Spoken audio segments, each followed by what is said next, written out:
Did you ever go through a stage while you were, DJ and everything that you just started to notice you're getting so heavily into like the drinking and all that? Obviously you weren't taking drugs, but all the drinking and the party and the late nights and the girls and everything like that? Yeah, I definitely got, there's definitely a point that I got really carried away.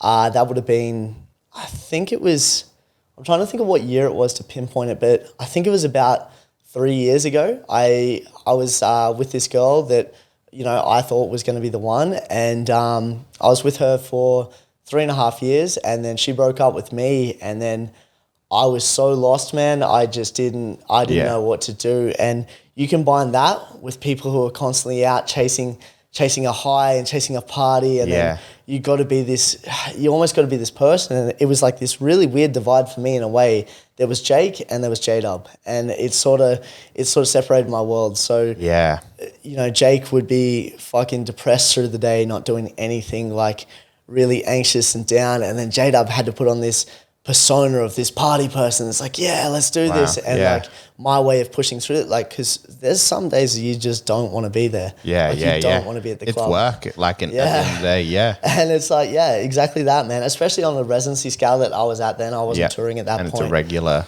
It was like all the time, man. It's like 3 nights a week. So then you're like, fuck, how do I get through this, this thing? And then someone's like, hey, you want to drink? And then eventually you find yourself, you're drinking like every time to keep you going, those vodka Red Bulls. Yeah, man. Yeah, exactly. Like just to keep that, like, be the life of the party. And I think you have this almost an expectation on yourself when you are in that position that, hey, that's the party guy. It's like, shit. But it is 100%. Yeah. I'd look at like any DJ. I'd expect him to come with like a load of energy, even if I was just hanging out with him like afterwards or anything. I'd expect him to be pumped, not like, oh man, I'm exhausted from DJing. Like that was tiring. Like, and I can imagine it would, because it's quite physical. You're like, it is, pumping man. up, and you're like, hard. come on, let's go.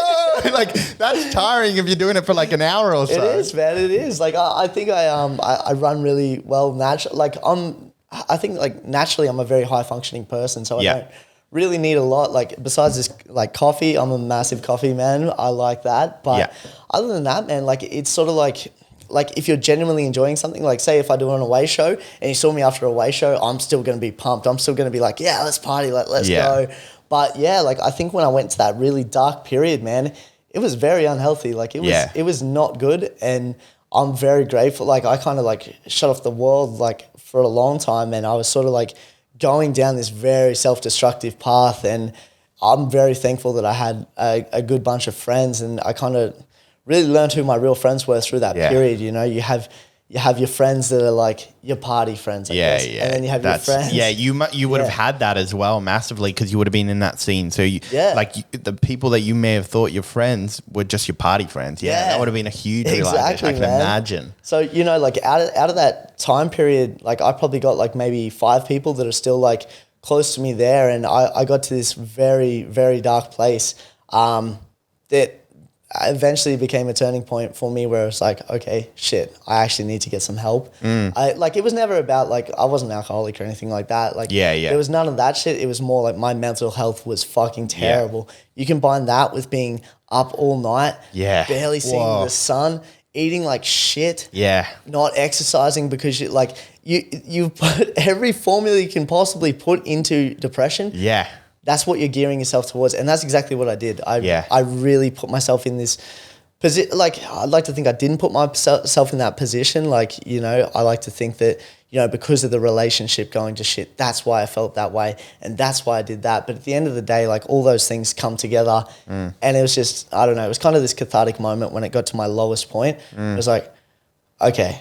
I just remember waking up one day and saying, okay, this just got to change. So, That's so interesting. So, because like what you're saying is exactly right. Like that's a cocktail mix of like absolutely the worst things you could possibly be doing, especially when you're going through a difficult time in your life. 100%. So how, like, what's changed now, like in terms of like, how are you able to cope with that? Because like everyone's going to go through their ups and downs in life. Like even from that really dark place you had in your life, I'm sure there's been shitty times throughout, 100%. Since then anyway. What's different about then to now in terms of how how do you still do what you do with all that toxic mix? Yeah, And man, that's actually something that I'm really passionate about, like mental health and stuff now, and it really raised my awareness to it. I didn't really understand what depression or what anxiety was or anything like that, and now for me, you know, like I've learned a lot about you know, these feelings, and you can't always control it. Like I'll have a day every now and again where it's just like I like to think that I'm always running up here and I'm always at this level and like, let's go, let's work. But you know, I have days like even just yesterday, I was just feeling out of it in the afternoon. I skipped gym. Yeah. I was mad at myself for it. So Yeah. today I'm going to double it. Yeah, But nice. it's like, it's stuff like that. But yeah, like to get out of that point though, yeah, hang on, I trailed off a little bit there. Let's just with everything that you're doing, like, because what you're Yeah. doing is literally it's a very unhealthy lifestyle for somebody that's going through anything, even if it's just something small where you're having a down day kind of thing. Yeah. Those late nights, the alcohol, having people that most of the time aren't probably, you know, close. You can't have any deep conversations in the space that very you're in. true. So you can't talk about how you're really feeling or anything. So it's all superficial and light. And even with your closest friends, you're not going to sit there and have a, you know, tell them how you're feeling. You're going to have fun. Yeah, exactly. So with the fact that you're doing all of that still, and you still go through these dark times, and you had the experience that you already had, yeah. what's different now? How can you manage that? 100% mindset. Like I think like the biggest thing for me was when I hit that low point, it was just like, okay, cool. I need to sort this shit out. Obviously everything I'm doing right now isn't sorting it out. So one of the first things, which I'm very grateful for, my housemate, Trent at the time, he really got me into going to the gym and stuff like that. So shout out Trent Baker. Yeah. Like he was an absolute legend because he got me into, going to the gym, working out and stuff like that. And you know, like once you start like getting the endorphins back, and I was like, okay, cool. Like I'm still sad. I'm still not, you know, so I went to the doctor. I had a chat to a doctor. This is like the first time I've ever actually admitted this, but I don't think it's weak or anything to say anything on this. So I went on antidepressants, and that really, you know, like I stuck to it. I stuck to the course of it, and that really helped me see things from a different sort of perspective, just like naturally boosting your serotonin and stuff like that was really healthy. But it wasn't like just like I'm going to have this and I feel fine. It's like, okay, what else can I do? So I was doing, I went from, you know, starting to work out again. And then every afternoon I'd go to the beach and I would literally put on a podcast from start to finish. That was my hour walk every afternoon. Every afternoon I had to listen to the mindset of successful people, like things like School of Greatness by So you put in Lewis these Howes. like really good habits in your life so that when you did start to go through these stages of like sadness, you found like steps that sort of helped you go through it. Like it wasn't a cure, obviously. But it was a better mechanism for you to be healthy than it was doing definitely all a the better way. stuff. Yeah, and like this is why, credit to you for doing something like this, is like just seeing the mindset and like opening up people's minds. I find it so interesting. Yeah. And, like it's very interesting to hear how people function, and especially, you know, like successful people and stuff like that. I love listening to their stories, and I love listening to nearly every success story you've heard. Yeah. They've come from some kind of shitty event or something hardship. like that, and they've made it, and it's all about that mentality. And I think I think I just brainwashed myself with podcasts and just listening, and it's just like, okay, everyone's been here. You're not special. Yeah. What are you going to do to change your situation? And I think that's what I've really just dialed in, and just trying to, in saying all that, I still have my off days. I'm not some kind of superhuman or anything like that. So, but I think that's great. It's so good that you're just opening up, and like appreciate you for opening up like that. Like, you know, thank you, man. It's really good because I think it's really good for even your people that do love your music and hear what you're saying, to hear a little bit of backstory about you and, you know, some personal stuff that are happening in your life. Like for me, I'm doing this podcast, right? And I don't like sharing my life, like in terms of, I don't want to tell you if I'm sad. Like I'll tell you all the great things. I'll tell you when I'm happy. I have no problem. But if I'm going through shit, I barely tell my mom. I barely tell my, like, you know, friends. Like I'll talk about it a little bit, but, you know, I'm not going to just tell anybody, you know, all my shit. So I look at it like it's really healthy to share a little bit. And I like it when you're sharing it through experience that what you've gone through, rather than if you're going through something now. Yeah. Like, I'm not going to sit here and make you, you know, talk about how depressed you are and all this sort of stuff. But like when you're talking about it after you've experienced it and then you've actually grown from it and it can help somebody out there, I think there's so much value in that and just showing how human you are. Yeah. And yes, you're J-Dub and you're Jake, but they can come together. Like Definitely, you can be man. the same person. And that's what I think makes your brand. Like when Thank you, man. when you make yourself Jake and J-Dub and they're a human being and they're a freaking amazing DJ, like that is a beautiful mix. And I think that's what people love. And, you know, even with the Avicii thing, like, you know, when he died, I feel like more people loved him.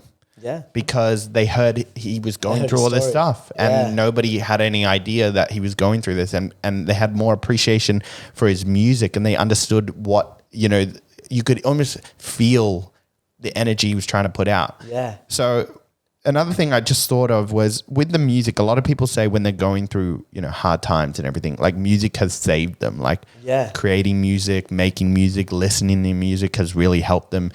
When you were doing, like when you were going through all that hardship, did you feel like music did that for you? Man, it's actually funny because when I was at my absolute lowest, with the point where I didn't want to get out of bed some days, I wasn't. And Yeah.